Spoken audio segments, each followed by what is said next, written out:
Welcome to Hail Varsity Radio, the voice of Husker Nation. Insight, opinion, expertise, with the biggest and best names talking Nebraska across the state. Join the show on Twitter at Hail Varsity and at Schmidt_radio. Call in at 402-466-ESPN or 1-800-825-5865. Here's Chris Schmidt.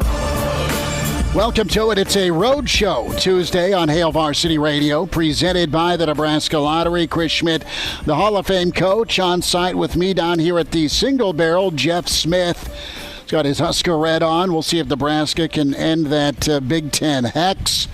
As we are here at the Single Barrel, a little Real Red tip-off at Nebraska-Illinois. We're here till 6. Will Wilson, bless his soul, back at the ESPN studios. Loaded show and plenty of room for you to get in as well. Numbers to dial up, 466-3776, 466-3776, 800-825-5865. We are streaming live here from the Single Barrel on ESPN Lincoln's Twitter feed, also on ESPN Lincoln's Facebook feed, so you can see my lovely face. We may bring Will Wilson in to keep folks from getting ill. That beautiful smile Will has. Will's getting creeped out.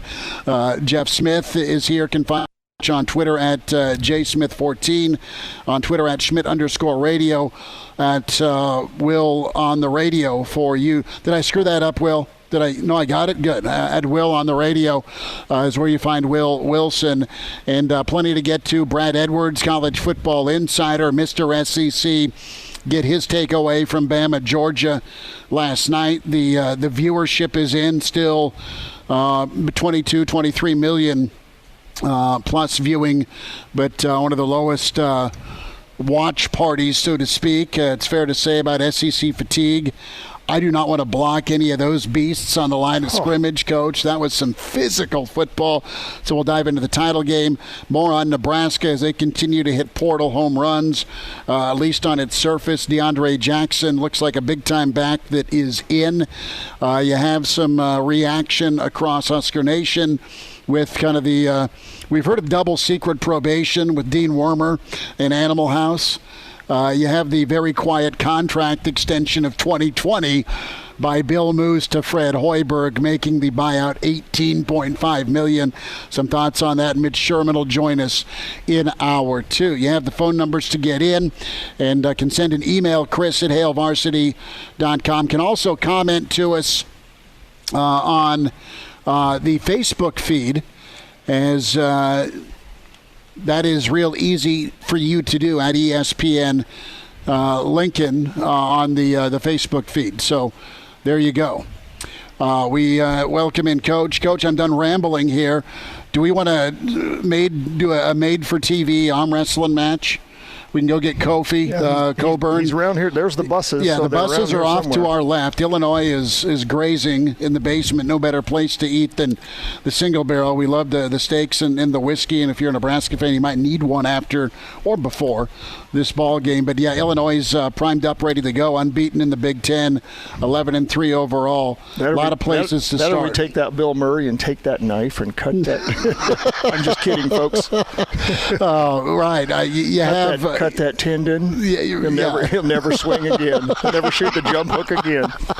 Wow. Vicious. Hey, we're desperate times. Vicious. Desperate times. Man, yeah. I'm just kidding, people. It is desperate, and Kofi's going to be a beast. We'll dive into plenty of that. But I want to start off with just kind of your take on things. Coach, you spent a lot of years at the Division I level, big-time assistant with Coach Nee at Nebraska, that golden era of tournament runs.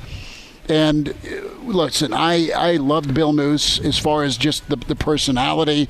I loved getting to see him at media days or at the stadium or after practice. Bill was a good dude to say hi to and just kind of BS with.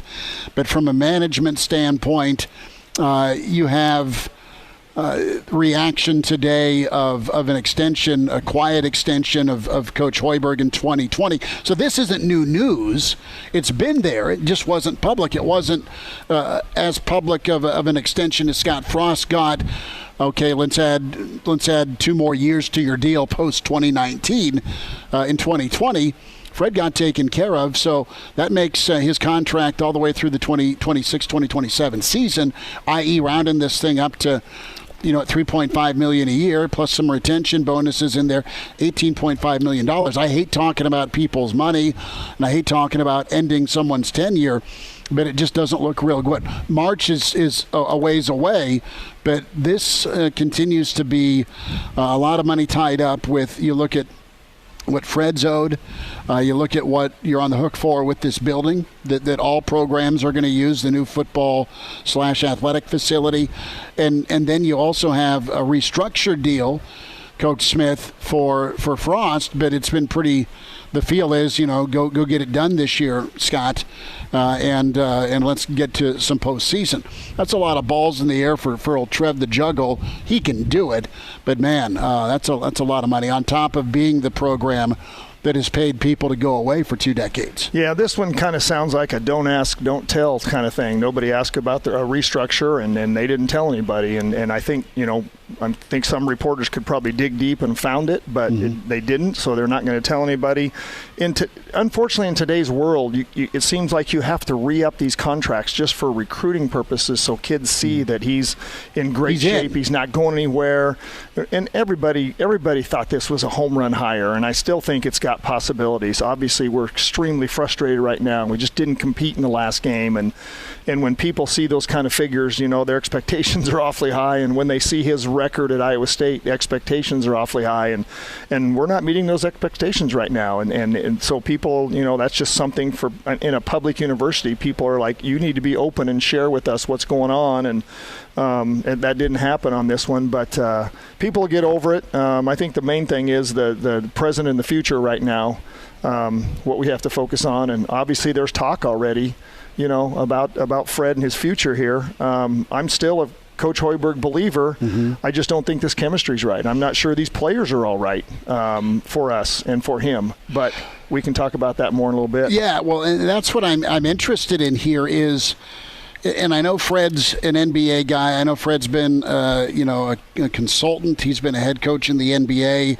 He's been a development specialist. He has done it all, and he earned it because of what he did at Iowa State, played in the league.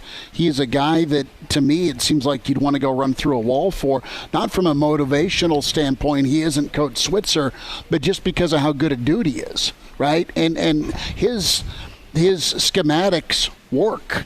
When Nebraska runs the offense and they pass it more than 3 times a possession, it can work. You've had lack of execution, you've had lack of heart, you've had lack of desire, and at this level that should be non-negotiable. And you can have 1 oops or 2 oopses in my humble opinion in a 10-year where you have a team that doesn't show up and compete. It's one thing if you're playing UNLV or the Fab Five or the Jordan Bulls and they go out and they're that good and they smoke you. It's another if it's just so lackadaisical and there's really no give a damn defensively, and that's what you saw in Rutgers over the weekend, where Vegas says it's 7.5 points on a. All right, you weren't hitting your shots, and Nebraska was not hitting from three-point land again. Maybe you get drilled by 20, but that thing could have been 40. I mean, Rutgers could have named their score as it was a layup line or a drive and kick session, and Rutgers is good. Look, they've beaten Purdue. They're a fringe NCAA tournament team. It's not like you got beaten by somebody that is of low caliber and not a Power 5 team. But you've lost a group of 5 teams, and you've had this inconsistency when it comes to response. You've been kind of a group of front runners, and there's just no real interest, buy-in, or desire to want to relish in the experience and go get it done for your teammates. You're here because you got to be for a reason, and it's kind of a stepping stone spot. That's the feel I get with a number of kids on this team. I agree. I think they've made it a little bit too much advertised too much of a stepping stone spot, and I kind of question, are they trying to showcase themselves more than playing for Nebraska? Are they in their little NBA combine right now because Coach Hoiberg has connections with GMs? They're coming in and watching them and not really worried about winning enough and not really hurt when they get beat like that enough. And you have to question that. I think Coach Hoiberg came into Nebraska. He's not running the same system he ran at Iowa State. He's running more of an NBA system. Give me just with your expertise, Coach Jeff Smith with us here at the Single Barrel. What was he doing at Iowa State? What's he doing now? Well, I think he's getting back to it. I think at Iowa State there was a little more of a post-up game. I think he ran guys down the middle of the floor to the rim a little bit more now and got some easy ones with that and quick post feeds. And I think started this year, it was a 5-out concept that wasn't really popular when he was at Iowa State. But the NBA, that with Golden State and some of those teams, it became popular. And I think that's what he tried to incorporate here. But I think now he's going back to getting the ball to the elbow a little bit, and operating from there, and getting some post up and attacking the rim a little bit more than trying to live on the 3-point line, which I think they thought they were going to do there. So I think that's one factor. But I think it starts on the defensive end. I was just shocked sitting there watching that defensive performance, and really just the give where we gave up defensively. There was no rotations. We haven't boxed out well all year, and if our defensive fundamentals don't get better, we aren't going to win in this league. We are going to be 0-10. I was just looking up some stats. We're shooting 28% from the 3-point line, which I know isn't acceptable for this coaching staff, but our opponent's shooting 36%. So that's a 6%. That's a huge gap between shooting percentages just from the 3. We're small and fairly quick. We're not big enough, but we should be able to defend the 3 with our quickness. And people, Ohio State, the freshman, he's getting wide open looks, and we've got to shore that up. I can't believe Doc's not going crazy, and Fred's not going crazy on this defensive They're probably effort. about the only two going crazy. Same with Gates. I mean, those guys are defensive-minded guys. And, I mean, Fred made his living being a guy that can hit the 3 and a hustler and a guy that would be gritty, right? I mean, that's how Fred lasted as long as he did in the NBA. It was through his effort and his intelligence. And he's athletic and he's talented, but there were some intangibles he had that he brought to a practice floor or as a 6th, 7th, 8th guy off the bench, or even, when he would get some starts in the NBA. So Fred's climb to success was a lot of heart. Okay, and I know Gates is a guy that can preach defense, and that's how Doc's been a head coach in his past few years. Doc always hung his hat on defense all the way from UTEP until he got the gig at Nebraska, and even with as tough as his situation was at Southern Miss, because that thing was a nightmare, and he took that job head on. They at least played defense. You're not getting any of that, and to me, it's not that the coaches aren't screaming defense. But, man, there needs to be some consequences. And it was pretty late in the season where you finally started seeing some consequences where you take a horrible shot or you're selfish with the basketball or you're not doing your job. We're going to pull you. And you saw occasionally McGowan's get pulled. He's young. Verge is not. Verge has been in college basketball for 4 years. He still gets pulled quite a bit. The one guy on the floor that I think is given incredible efforts, Walker, and I think Wiltshire also on both sides of the floor are doing it. Other than that, man, jury's out. Jury's out for me with the rest of the rotation, with giving 90% on the offensive and defensive ends of the floor. Yeah, and the one thing that I think you hate to do as a coach is pull on mistakes right away, and that's kind of what they've had to go to. They're pulling on shot selection, subbing. I kind of wish they'd sub on lack of box out and lack of rotation defensively and lack of closeouts and just awareness of where the ball is and where your man is. Sometimes I think they switch so much they lose people, and that gives them the wide open threes. But you don't want to coach that way. But he's been forced to coach where he has to sub to get the message across, because it just hasn't been there. It's been just too perpetual. I did a little research. Last 5 games, excluding Kennesaw State. Mm-hmm. So Rutgers shoots 58% from the 3. Their season average is 43, which is really good. Michigan State shot 51.8% from the 3. Their season average is 46.5. Those are good shooting teams. That's field goal. 3-point was 55 for Rutgers, 34 for the season. 3-point for Michigan State, 47 for the season, 39. Ohio State, 47% from the 3, 39 for their season average. Kansas State, we should have beat Kansas State just based on stats. They only shot 23% from the three. They're a 34% three-point shooting team. And then Auburn shot 45%. And their season average is 35. So those four 7 to 10% above their average. Yeah, they're 10% higher than pretty much across the board and where they usually are for the season. So our field goal defense is not, and we're last in the Big Ten, of course, in field goal defense. So I think when you're taking the ball out of bounds all the time too, it affects your offense because you're going against a set defense every time. And that's one of the things we looked at as coaches when I was at Nebraska. If we're getting scored on too much, we're gonna score 10 less points at least on average, and we wanted to score in the 70s, 80, 90 if we could. But if you're taking the ball out of bounds all the time and you're playing 5-on-5 basketball, and especially before the shot clock was, really involved, that made it tough. So we have to get stops to create offense and get some advantage breaks and have a chance to beat some of these teams. No even sniff of transition if you're doing the old baseline out of bounds because you gave up another 3-ball from distance. Jeff Smith is with me on site. Chris Schmidt, Single Barrel Road Show Tuesday in front of Nebraska-Illinois. There's a few select Big Ten ball games we are here at the Single Barrel for ahead of Nebraska-Illinois today. We'll dive into some of the matchups. We'll get into the portal as Deandre Jackson is in. And, of course, you have the national title game last night, Alabama and Georgia. Georgia fist pumping for the first time in 41 years. We'll hear from Brad Edwards, college football insider, Mr. SEC, next to Tail Varsity Roadshow at the Single Barrel, and we're presented by the Nebraska Lottery.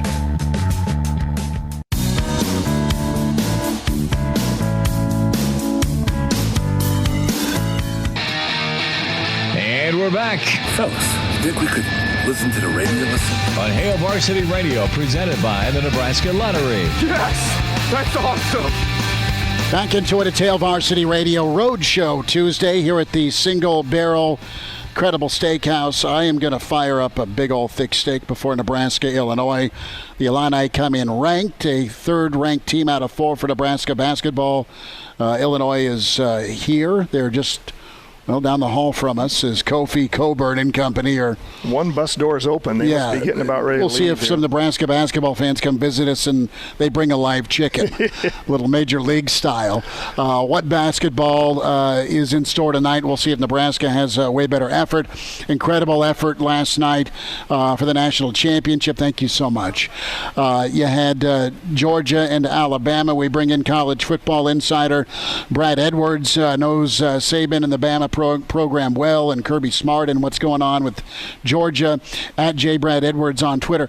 Brad, thanks for making time today and talking some college football, a send-off that was a field goal fest until a pretty explosive fourth quarter. What'd you think of last night? Yeah, it was an unusual game for sure. I had a feeling that the second matchup could go very different from the first one, not just because Alabama had lost John Mechie in that first meeting, and I knew that they wouldn't be as prolific in the passing game without him, but just in general that both teams have really good defenses. We know Georgia's is really good, but Alabama statistically is one of the best defenses in the country, and in the first meeting, the offenses really had their way, and without 2 interceptions that Stetson Bennett had thrown, Georgia would have scored in the 30s in the first meeting.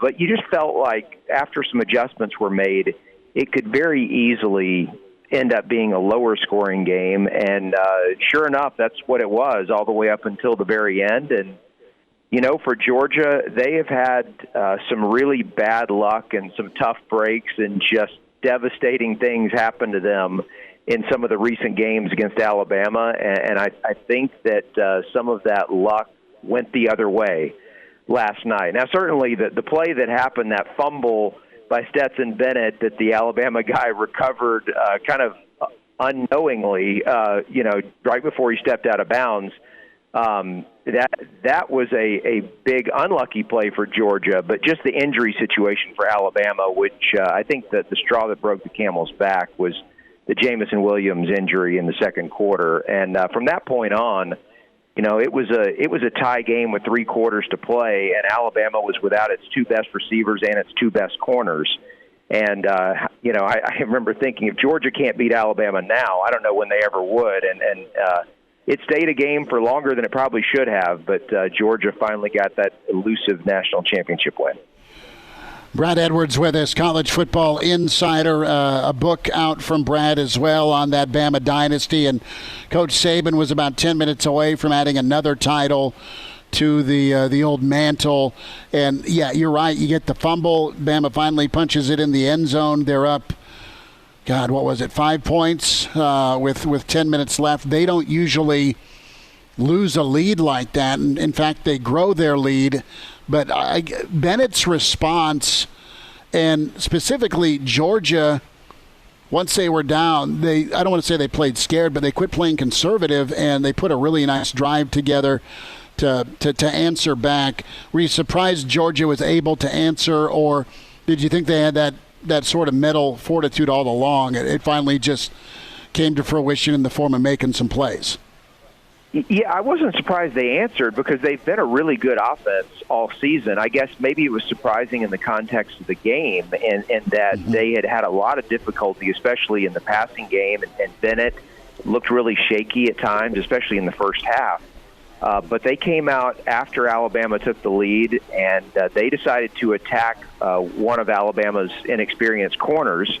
The guy who had the least experience was making his I guess his first career start. Yeah, I think that was the first game he ever started in his career. They went after him. Of course, he had the pass interference where he just tackled the receiver who got by him on a double move, and then the touchdown pass, they went right back at him again, and that was a great catch. I mean, his coverage wasn't bad. He actually might have interfered but didn't get called. But it was a great strategy by Georgia to do that. Great throws that were made by Stetson Bennett. And as a college football fan, I was just happy that Georgia went out and won the game in the fourth quarter. That it wasn't a national championship that was captured by the losing team blowing it or giving it away in some respect. But Georgia, with their backs against the wall and kind of the script flipped on them, being the team that was trailing in the fourth quarter, made the comeback, and they made a bunch of big plays down the stretch, and they just went out and won the game. Hey, Brad, this is Jeff Smith. I'm sitting in with Chris today. In watching that game, too, I felt like, and see if you agree, in the second half, Georgia just ran the ball straight at them with a lot more success. I don't know if they challenged their offensive line, except for the flea flicker that they tried and the reverse they tried, which I was like, what are you doing? But they did establish that ground game a little stronger, and I think that opened some other things up, if you agree with that or not. Yeah, they did. In fact, I figured they would try to do that from the get-go, and obviously they didn't have much success in the first half, but it certainly seemed to be a point of emphasis in the second half, and I think it was a big deal.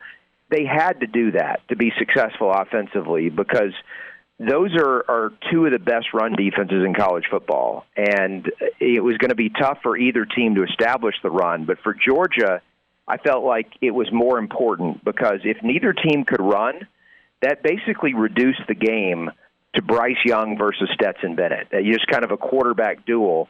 And that's not a battle that Georgia's going to win very many times, if ever. And even with Alabama's top receivers out, it's still going to be difficult to win that. But by being able to establish the run and all of a sudden get the Alabama defense off balance where they weren't able to, get those third and longs and pin their ears back. And, for as much as Georgia improved its pass rush from the first meeting to the second meeting last night, Alabama improved theirs even more. I mean, Alabama I don't know what they ended up with, 5 or 6 sacks of Stetson Bennett in the game. They had more sacks than Georgia, and a lot of that was because Georgia was facing a bunch of third and longs. And so they had to get in third and manageable and not put Bennett in those situations, and they did that by being able to run the ball a lot more effectively in the second half. And obviously the long running play by James Cook early in the third quarter was enormous, or midway through the third quarter, whatever that was, that set up the first touchdown of the game. For Georgia not only to finally make to get into the end zone, but to take the lead after after Alabama having had I don't know how many possessions with an opportunity to make it a 2-score game and was never able to get that done. For Georgia to take that lead, I think just gave them a ton of confidence in the second half. Brad Edwards with us, college football insider and author on the Bama Dynasty, Hail Varsity Radio Roadshow at the Single Barrel, head of Nebraska-Illinois. Brad, a thought here on the Kirby-Saban relationship. I know mentor and mentee, but what's Saban, when it comes to all of Saban's coaching tree, where do you think Kirby ranks as far as likability? It's kind of, I'm asking, who is Nick's favorite kid? Where's Kirby rank there? Because Saban doesn't like to lose, but man, it looked pretty classy in the post-game handshake between Saban and Kirby. Yeah, I think there was a little bit of bad blood when Kirby first went to Georgia, not because he went to Georgia, but because of some of the recruiting tactics he used, with some of the players who both schools were recruiting in the first couple of classes.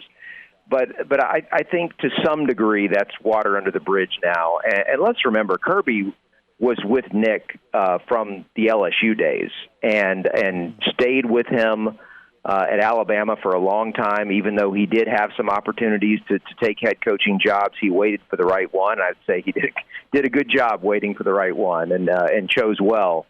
I think given the loyalty that Kirby had to Nick all those years, there is an appreciation for that on Nick's behalf. And so, I think, as he said last night, I think it was genuine when he said, if we can't win it, I'd love to see one of my guys win. And I think he was really proud of Kirby. Look, Nick knows very well how close Georgia has been and how Alabama's ripped their heart out a couple of times, especially the overtime national championship game 4 years ago, and get theirs. And I think at the same time, Nick also knew that this year's team had no business being in that position. I mean, you could make an argument that no team in college football history has ever lost as much talent from one season to the next as Alabama lost from last year to this year. By all rights, they should not have been in the position of, number one, being in the national championship game to begin with, and number two, to have the lead in the fourth quarter. It was remarkable that they got that far, but at the end of the day, I think Nick was well aware. He's seen enough great college football teams to know that Georgia is one of them, and that Georgia's team, top to bottom, is better than Alabama's team. And the better team won. That's not to say that Alabama couldn't have won and might not have won if they hadn't had another key injury during that game. But the better team over the course of the season is the one that won the championship. And I think Nick's okay with that. He knows he's been doing it long enough now that he knows he's not going to win it every single year, but he is probably going to put his team in position to have a chance to win it almost every single year. Brad Edwards with us, college football insider, Hail Varsity Radio, at Brad Edwards on Twitter. Brad, about a minute here. Real quick, you've seen a lot of the SEC. Mickey Joseph now in Lincoln from LSU. Bill Bush now in Lincoln from LSU. What kind of bump, in your opinion, can they give Coach Frost in Nebraska when it comes to recruiting and also some development? That's a great question, because I've kind of given up after the whole Scott Frost difficulty transitioning to try to speculate on, moving from one region of the country to another and whether there's carryover. I really don't know. I mean, I do have to say that overall, I don't know what roles individual coaches play. I can only look at the whole program when you're not talking about a head coach. Sure. And LSU, obviously, they developed some guys and had a fantastic team 2 years ago. And then when you look at the way that they just kind of fell off a cliff, who do you hang that on? I have no idea. So there obviously is a lot of really good, and then there's some stuff that's kind of shaky for those who've been associated with LSU's program in the last few years. So, who gets responsibility for what? I don't know. I'll let other people sort that out. But there's no question that the coaches at LSU did a lot of good stuff in recent years. Brad, we'll do this again. Thanks for the time today. Appreciate the insight.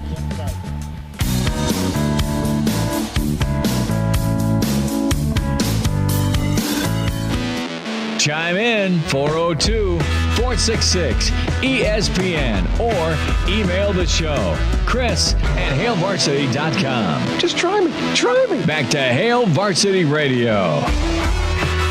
Good stuff from Brad Edwards on the SEC, on Bama, on Georgia, on Mickey Joseph and Bill Bush, and the job they did down at LSU, bringing in talent. Of course, well documented here, that LSU squad from 2 years ago. We'll see if that can translate.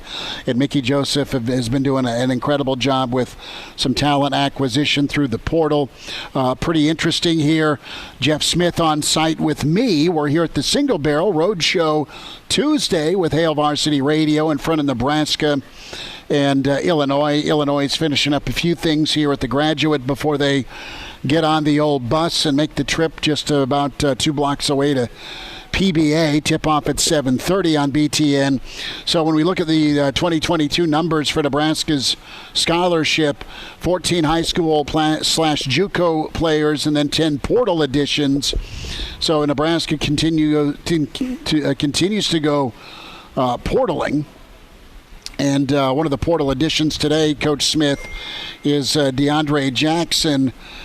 Stop me if you've heard this before. Maybe you heard this story last night during the national title game about somebody being buried on the depth chart and then emerging.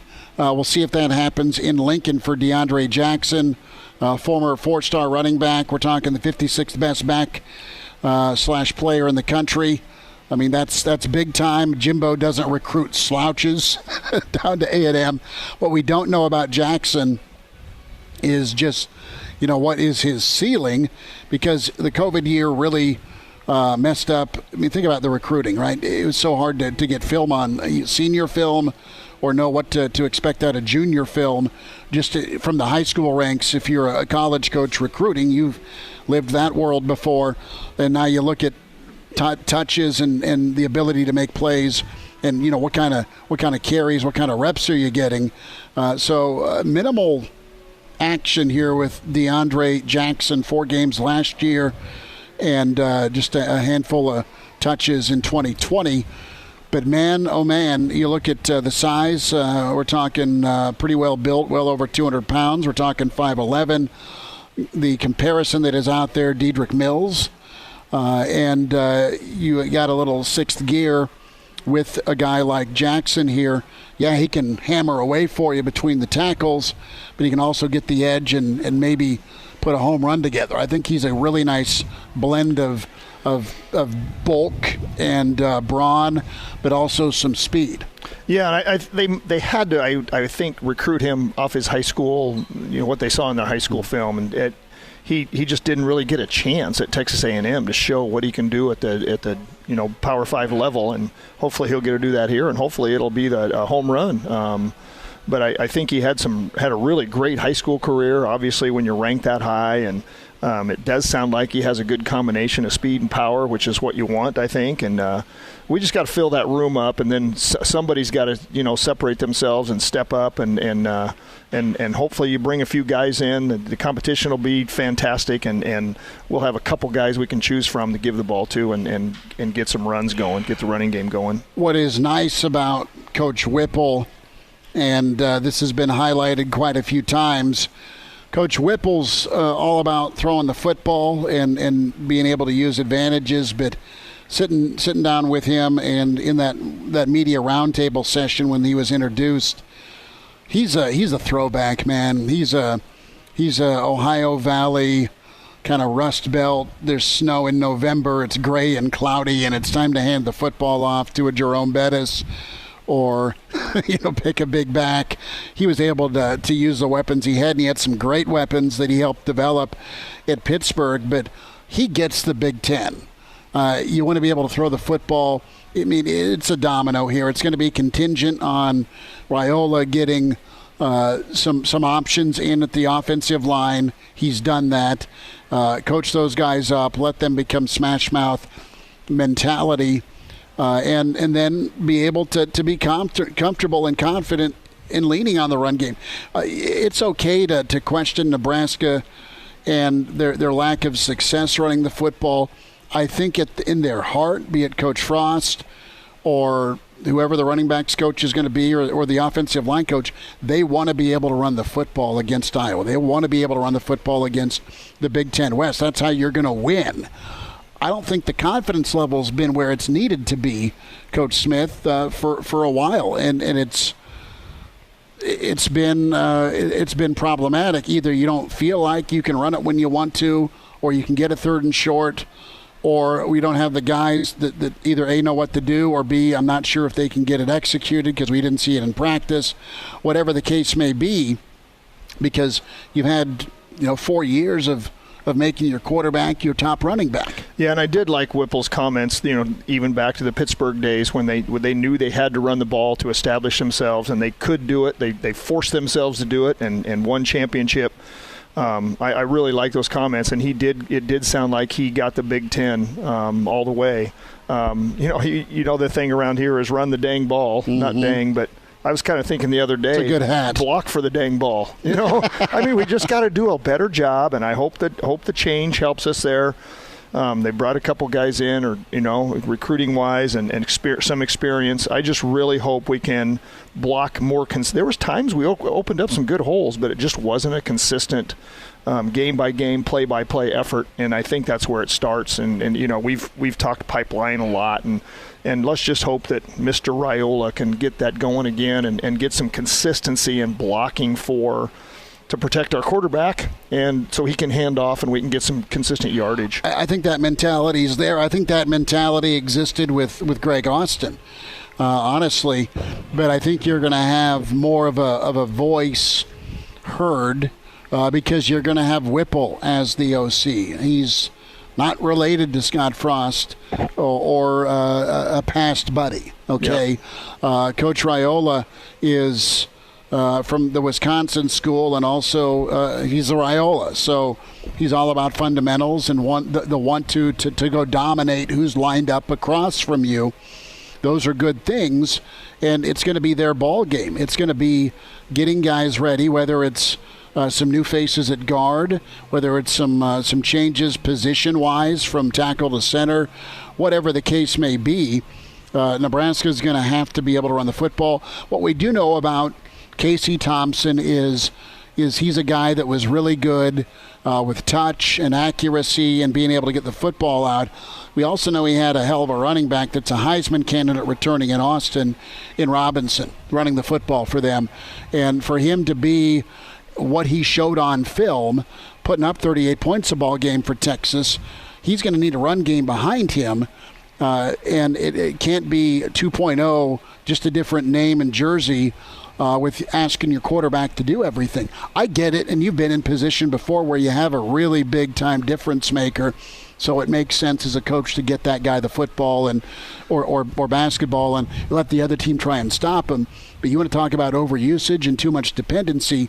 You've seen that. You've seen that at Nebraska from time to time. It's kind of a blessing and a curse to have such a great player. We talk about Adrian Martinez and what he did to get out of trouble and what he did when he got in trouble. It was kind of a grab bag there. You need a different reality here in 2022 with a run game, with a competent offensive line. Because I think you've recruited the talent here on the offensive line. Now it needs to get coached up. Right, and I felt like this year we made a big strength level jump too. We competed with the teams that we needed to in the Big Ten strength level wise. So that another year in the weight room can only help this offensive line with a lot of guys returning. It looked like Casey Thompson on film too is a guy that he's a little more of a pass first guy. I don't think he's going to try to escape real early. I think he's going to hold and read just a little longer possibly, which could help us, and it could help us develop that way too.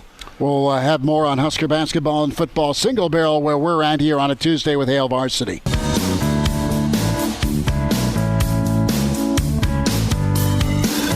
And now, back to Hail Varsity Radio.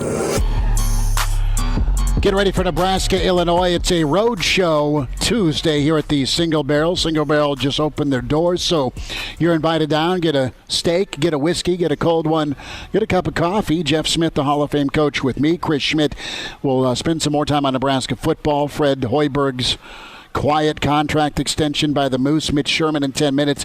Pete's on the line. Pete's hanging on. Pete, thanks for calling. Go ahead. How you doing? We're good. What do you know? Oh, not too much. Three things I wanted to bring up and get your opinion on.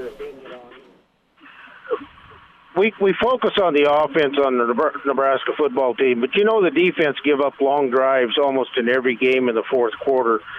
It seems like in the second half the defense kind of got wore down. That defense has to get better in the second half of games to win more games. It's not just all on the offense. And the second thing I got is in the NIL, what would happen if the Professional Football League would take kids out of high school instead of making them wait 3 years? How much do you think that would kind of change the landscape of NIL? And third, my third point is I don't understand on the COVID list why it's so important to be vaccinated when unvaccinated and vaccinated people are contagious, just as contagious.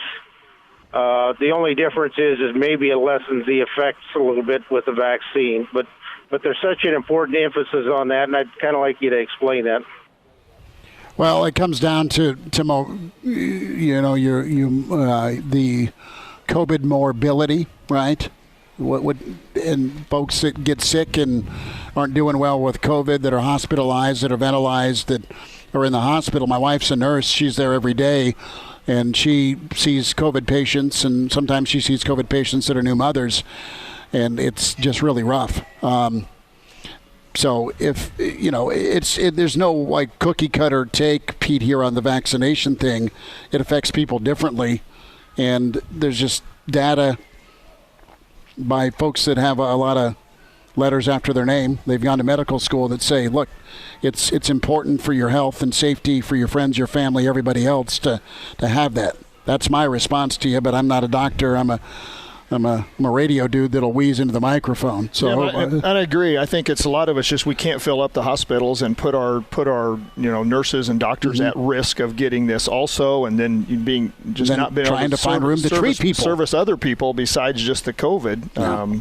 It may be not as important, the vaccination may be not important at practice or on the field, but overall with this looking at societal, yes, it's a bigger picture. It's a bigger picture, I think. Real quick on the NIL, the NFL would have to invest and spend money to form a minor league system. It's cheaper for them to let the colleges have a college football league and then go take your best dudes after 3 years. Defense does need to get better. Defense wore down at the end of the year, yes, Pete, but defense kept you in a lot of ball games through one half of football. In my estimation, the offense has got to pull their weight more so. Defense, I thought, was the strength of your football team. We'll get to Mitch Sherman coming up. We'll spend a little bit more time. We can come back to this in hour two. Pete, thanks for the call. Jeff Smith, Chris Schmidt, Will Wilson, Hail Varsity continues. Welcome to Hail Varsity Radio, the voice of Husker Nation. Insight, opinion, expertise, with the biggest and best names talking Nebraska across the state. Join the show on Twitter at Hail Varsity and at Schmidt_radio. Call in at 402-466-ESPN or 1-800-825-5865. Here's Chris Schmidt. Back into it. It's hour two, Hail Varsity Radio Roadshow Friday ahead of Nebraska and Illinois.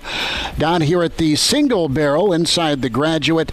We welcome in with The Athletic. It's Mitch Sherman at Mitch Sherman on Twitter. Mitch, how's your week? What's new, man? It's going well. Got some good viewing of the national championship last night. We had an entertaining game, I thought, and some new blood with the championship. Not a lot of reason to complain. I know people like to complain about the college football playoff, but it was the same old teams, but Georgia hasn't won this thing in 41 years, so happy for them, and they were good. Okay, Mitch, when you look at Georgia's talent, top to bottom, year after year, all the draft picks, all the guys that can play on the skill spots, and then the defensive line, offensive line talent they have. How often should Georgia be winning it? Not every 41 years? Yeah, more than every 41 years, more often than every 41 years. But you got that state next door with a pretty good school that's made it difficult. If Alabama hadn't been there and Nick Saban hadn't been doing what he has for the last 15 years, Georgia would have had more championships right now. And really, these are two schools that are using the same formula. They're using the Nick Saban formula. Kirby Smart was Nick Saban's right-hand guy for a long time at a number of stops, and he finally got the best of him on that night last night. And it's notable. It's great. It's a great accomplishment for Georgia. Take nothing away from them, but it's notable that to finally get over that hump and beat Alabama, it had to happen in a season where the Tide had just beaten Georgia last month, and then with two of Alabama's best receivers, probably its two best receivers on the sideline, and a couple other key players too out. Now Georgia is going to have to deal with injuries too in the 15th game of the year, but there were some key pieces missing for Alabama. It doesn't take anything away from Georgia. I just find it, that's just illustrative of how difficult it is to topple the beast that is Alabama.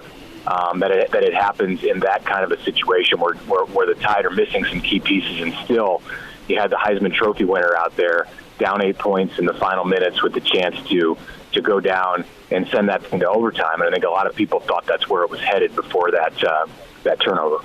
The Ringo pick six sealed it, and they're still partying in Athens. Mitch Sherman with us from The Athletic, covers Nebraska, does a great job. Hail Varsity Radio Roadshow Friday. Check that Tuesday. Getting ready for Nebraska-Illinois. Mitch, want to go to Bill Busch, the news this week. Your reaction to his hire. We know he's been on staff now. He can do some on-field coaching. What does Busch mean for Nebraska? Well, a continued emphasis on improving special teams. Nebraska tried to do it a year ago without moving a lot of pieces around. He did have Mike Dawson in that role, but he was busy coaching the outside linebackers, which has turned into such a big piece in the Nebraska defense. I know Eric Chenander, the defensive coordinator, gave him help with the nickel linebacker spot, but he's busy with those guys. With the edge rushers, with the more traditional outside linebackers, and to try to add special teams on top of that is awfully difficult. So this is a more natural fit as Nebraska has moved its defense more toward that four-man front for Dawson to be able to take all of those guys without Tony Tuioti on staff, and then hand off the special teams entirely to Bill Busch. So you're adding a strong recruiter. You're adding a guy with a lot of experience on the defensive side as a coach and with the special teams. And more than that, I think just a message that it sends to internally, externally, but more importantly on the internal side, a message that it sends to everyone in the program that Nebraska is now taking it more seriously even than in the last year. It didn't work in 2021 with the level of dedication that Nebraska gave it. So this is another step, and you've already seen Bill Busch involved in the recruitment during this interim time of a scholarship place kicker who will be here in the summer, of a scholarship punter who is in Lincoln already, and a couple of return specialists from the South who should help kickstart Nebraska's return game right away next season. Nebraska's had a pretty good last couple of weeks recruiting with what Mickey Joseph's done. You mentioned Bill Busch, and he's been a lot of different stops, and he's been really good at different stops, bringing in difference-making talent. I think he can help out as you look at Nebraska, Mitch, between the portal and then the high school ranks. Is Nebraska poised to make a move with not only Mickey Joseph but also Bill Busch, 1-2 punch? We know how well it worked at LSU not long ago with their title run. Yeah, it upgrades Nebraska's recruiting prowess for sure. The emphasis is on winning and on winning right now, but to be a fully functional program, of course you've got to be looking to the future. And those guys have built their careers on developing relationships and recruiting, and I think at LSU that was the most valuable aspect that you found on that Ed Orgeron staff. Going back to the national championship year and the role that both Busch and Joseph played in bringing in key players. Bill Busch was the lead guy on Joe Burrow and getting the star quarterback from Ohio State to LSU through the portal, go back in his career. And he recruited Alex Smith to Utah, another number 1 overall pick. So he's been around high-end talent. Both of these guys have. Mickey probably even more so with the receivers that he recruited to LSU and the players who play that position in the state of Louisiana and in that region that he has had success recruiting. So it strikes an important balance for Nebraska in putting this staff together to include Bush and Joseph in that they have the important Nebraska ties. They have a loyalty to the Nebraska program and a strong desire to see this team and this program succeed with Scott Frost. But they also have experience recruiting the cream of the crop when it comes to where they've been and the players they've been involved with. So from that perspective, Nebraska probably could not have done a lot better than securing both of them on the 22 coaching staff. A few minutes here, Mitch Sherman with us from The Athletic at Mitch Sherman on Twitter. Mitch, do you like Deandre Jackson, committed earlier today, transfer, another portal addition for Nebraska, pretty highly ranked running back, hasn't seen a lot of time, more of a physical runner, but does have some giddy up to him. Do you like that addition for Nebraska's running backs room? Well, it creates more competition. That's good. You're right. We haven't seen much of anything from Deandre Jackson at the college level. At Texas A&M, he was buried on the depth chart and didn't get an opportunity to play in the SEC, and that I'm sure led to his decision to move on and find a spot where he thinks that he can get on the field. It's not going to be easy at Nebraska to walk in and unseat Ramir Johnson, who took charge of that position in the second half of the 21 season. You have Gabe Ervin coming back off of season-ending knee surgery, and then another year for Jaquez Yant to get himself in shape and be a back who's got a full off-season of knowing what's out there and knowing how to play the position. And Marquise Steps, too, whose playing time fell off as 21 went along.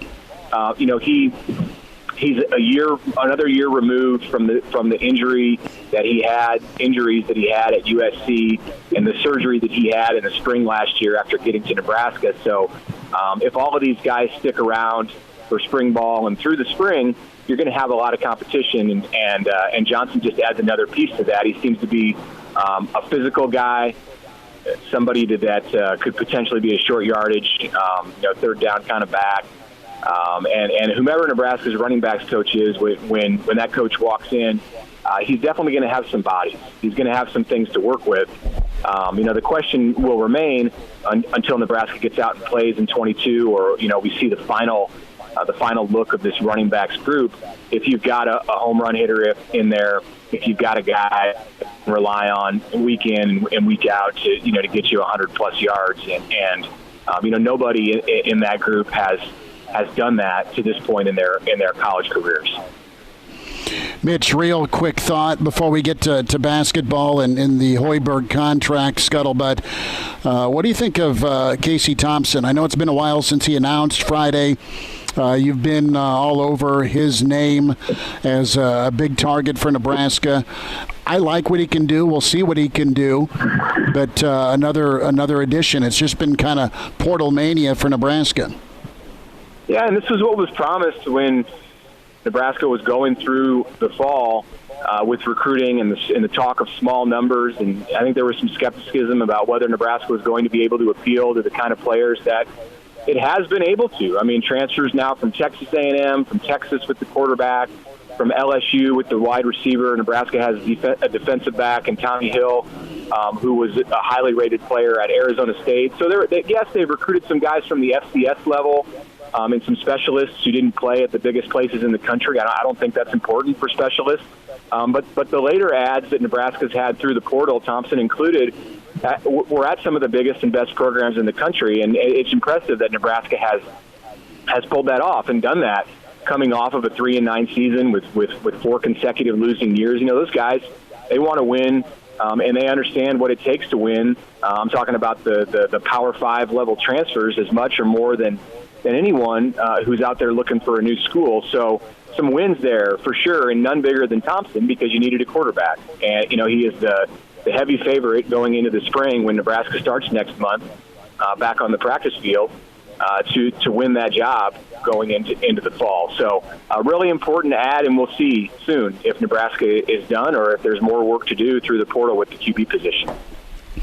Mitch, tip-off coming up here at PBA, Illinois, Nebraska, a third ranked foe out of 4 for Nebraska. Didn't expect to win at Rutgers, but didn't expect 31-point deficit, and really just a lackluster second half. Folks are wondering about Fred's future. Coach Hoiberg, no one really ever says a bad word about him, but, man, the product on the floor is a little rough to watch.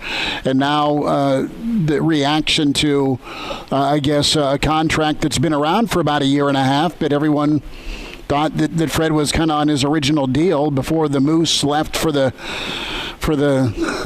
ranch. A quiet extension given to Hoiberg, making that buyout over $18 million. What's your reaction? Yeah, a whole year before Bill Moose left. So this wasn't really something on the way out the door that he awarded to Fred Hoiberg. It was back in 2020.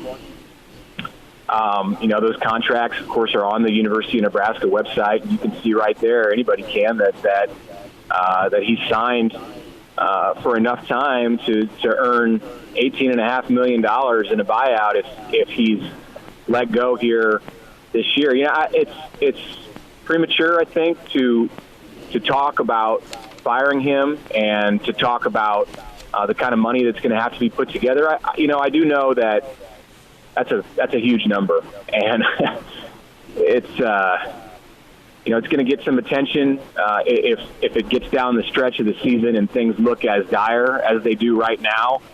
Just about what it would cost Nebraska to make a move. Of course, these things don't happen independently. Nebraska is right now on the hook for paying a large number to complete its football complex, which is not just a complex for football. It's a complex for basketball and other sports too. I don't know that basketball will use it as much as some of the Olympic sports or the non-revenue sports because basketball has its own state-of-the-art facility over next to the Devaney Center with the Hendricks Center. But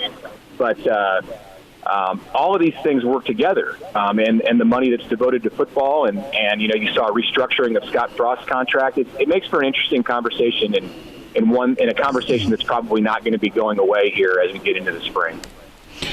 Do you think that conversation, say things don't get better, does Trev have a talk with Fred about a restructuring, or does it matter because of this deal that Moose green-lighted?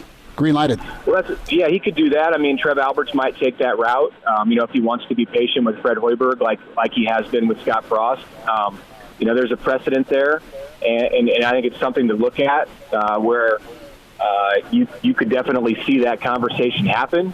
It really depends on how much patience Trev Alberts wants to have, how much he can afford to have, exactly what state the basketball program is in come the end of the season. I mean, right now it looks one way.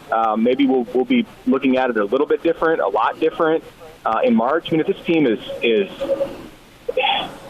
there's got to be a win out there somewhere. So you don't want to say winless, but whatever, 0, 1, 2 wins in the Big Ten. That's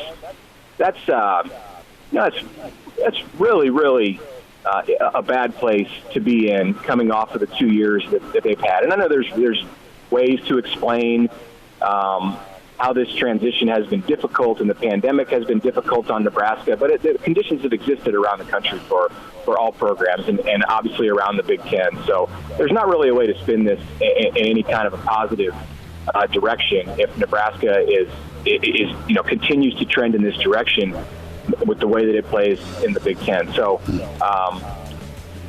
we'll see. We'll see in March. But like I said, that's a large number on that contract, and certainly one way to address it is to do something like Trev did with Scott Frost, where they have a restructuring at the end of the season. Mitch Sherman from The Athletic, at Mitch Sherman on Twitter. Mitch, we'll talk again soon. Thanks for a few minutes today. Okay, thanks, Chris. Take care.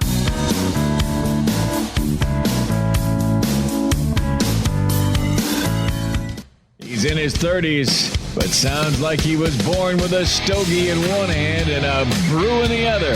Now, say my name. It's Schmidt on Hail Varsity Radio. I got the body of a taut, preteen Swedish boy. Thanks for hanging out. Hail Varsity Radio Roadshow Tuesday here at the Single Barrel. Chris Schmidt, the Hall of Fame coach. Jeff Smith, big basketball fan. Will Wilson back at our ESPN studios. We're streaming live.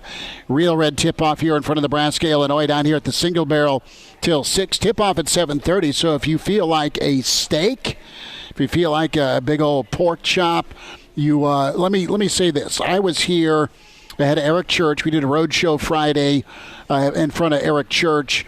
We did the Korean barbecue pork belly skewers. Oh, pork belly is code for incredibly thick bacon.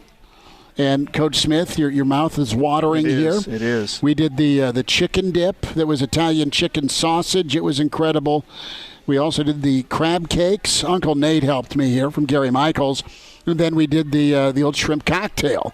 The pictures of shrimp cocktail at the press box of Lucas Oil Stadium last night with all the shrimp being brought in from the famous steakhouse in Indianapolis.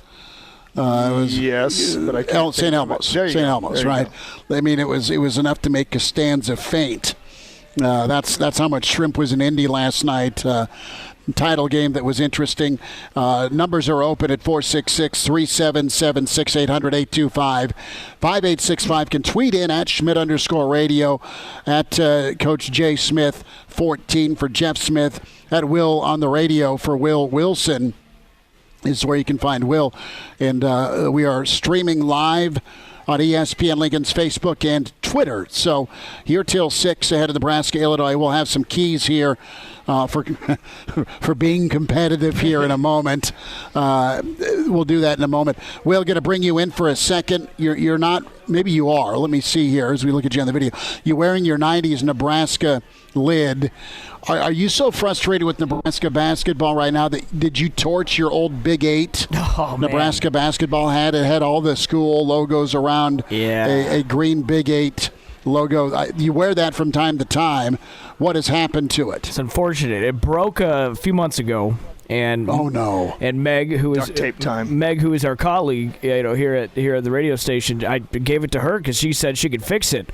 I haven't seen the hat yet, so maybe that was a mistake. Maybe she ran off with it. I mean, I don't know. I'm not alleging anything, but I haven't gotten the hat back. So it may need to be sacrificed. Set on fire. Live chicken again, rum for Jobu, something to keep this current downward trend. Maybe we need to do the Ted Lasso, get the barrel outside. All the fans bring one thing and let's throw it in. Yeah, I think next road show. Let's storm up there. Get a barrel at the single barrel. Right, light it on fire. We'll make sure there's no whiskey remnants. People Otherwise, that come down here and could come up. Yeah, maybe we'll need to do that. Bring an old hat or an old T-shirt. Let's throw it in. It's Ted Lasso. It worked for Ted Lasso. Maybe some of us still have, and I might have it somewhere. The old congratulations T-shirts. Yeah. Norm Stewart brought to you guys. Yeah. I threw it out to Nebraska basketball fans. Sit down, Norm shirts. Yeah, well, Norm came in after Nebraska won the Fiesta Bowl. Missouri played Nebraska like 3 days later. Yep. Yes, that. And Norm and all his Missouri Tigers started throwing out congratulations T-shirts and disarmed the crowd that was usually hostile towards Norm. I don't know what it was with Danny and Norm. They did not. Oh, it was Norm great. did not like. I think they were so much alike that they hated each other. And Norm did not like Coach Nee for some reason. And they were very similar coaches. But that was not good blood right there. It was not good. Well, and from day one, it felt like Norm just, I don't know, kind of patted Danny on his head. And Danny's the last guy you do that to. Yeah, I agree. I think Norm just wanted to be the king of, and I think he was a little intimidated by Danny. I really do. I think he knew Danny was kind of a gunslinger, and he didn't like it, and he didn't want him getting attention in the league, and he didn't like us. Did not like us. You guys always rose up and you played, and Chubbs and Chubbuck and Pike, and I mean, you guys would the way you built. You played so well against Missouri and Lincoln, and I mean, this was the Doug Smith, Anthony Peeler era where they were at worst a 2 seed, a 1 or a 2 or a 3 seed. I'll say this about Missouri or Missouri.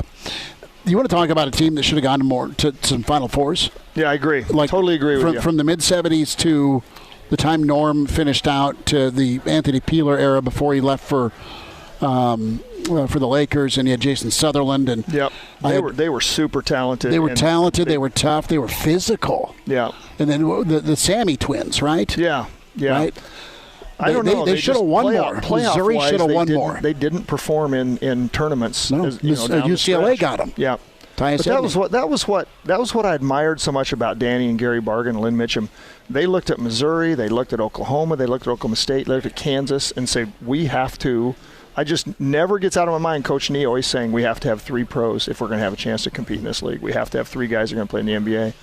And I'm like, can we get those guys? But we did. We did. And then we started competing, and then that's how you win. You get to the level of your top team in your conference, and that's how you win. And I look at just Nebraska basketball the last several years since transitioning to the Big Ten. You got the wonderful tourney run during 13-14 with Petaway, with Shields, with Walt. Those were 3 fringe pros, or at least they're playing pro ball. I watched the replay on Big Ten Network of the 14 team, and we had some talent, Shields and Petaway and those guys. And at that year, they were playing together, and they were playing hard, and we could play with anybody. And that kind of leads to my point with this team. Let's make it. Our current team, size is a problem. I mean, Tamanaga as a starter, he's shooting at average, but he's a liability on the other end of the floor. He's minus 15 honestly every Division night. 3 size guy is what he is. And now Big Ten's taking advantage of it in the post, just going over him for rebounds. I think he's got to be a guy that comes off the bench and maybe provide some scoring for us off the bench against second unit guys from their team. I don't see him as a starter in the Big Ten. We're kind of like Nebraska was in football a couple of years ago. Size was a problem. We wanted speed, not enough size. Now we have this team. We have to have a power forward. We have to, Lat's not performing shooting the ball, but he's also not a power defender, power rebounder.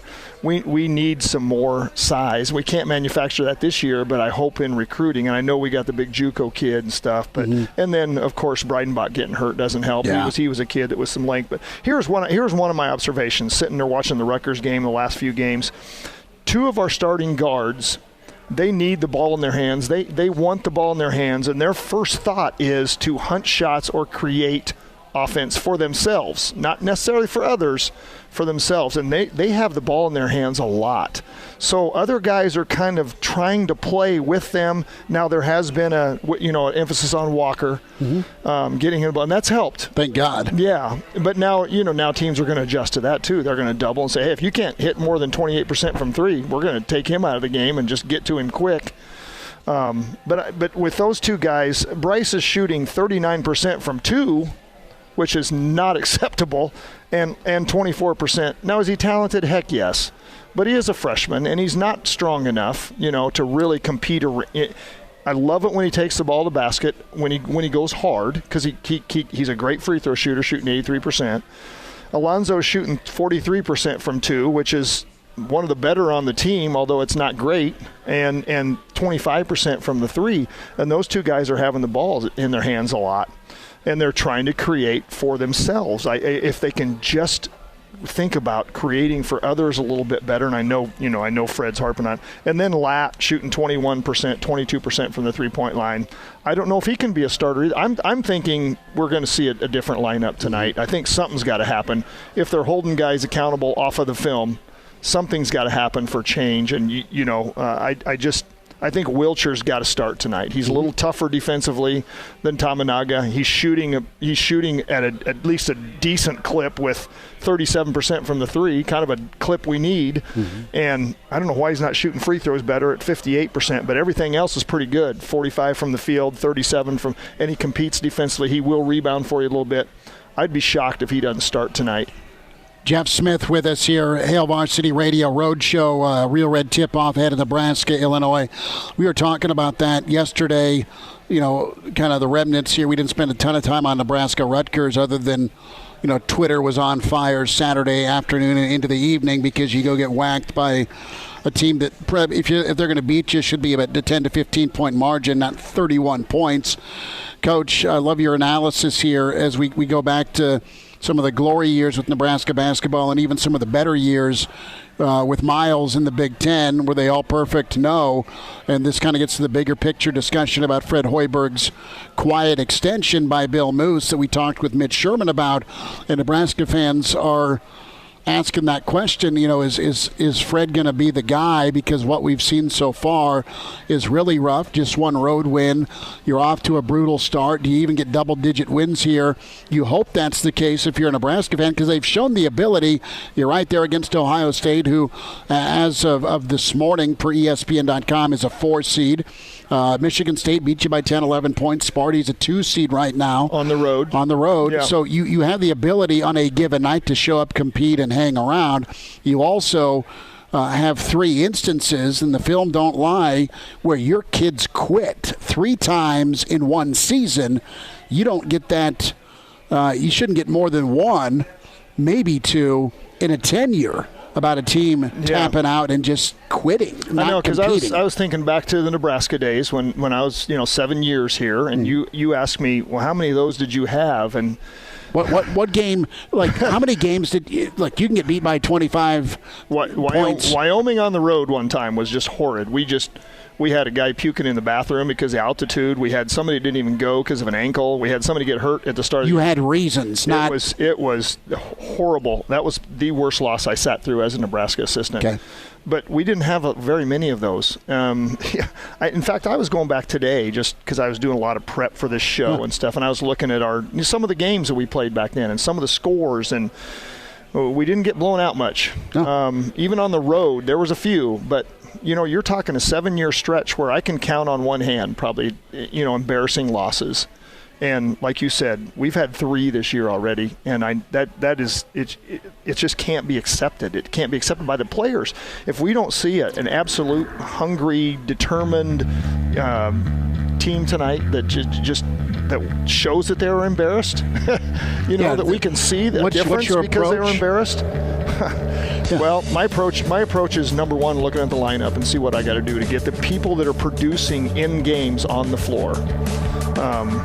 That's one.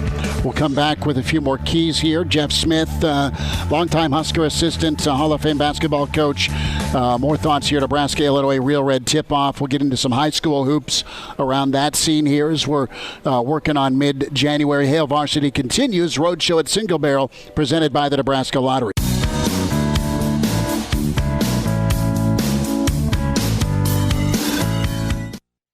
He's in his 30s, but sounds like he was born with a stogie in one hand and a brew in the other.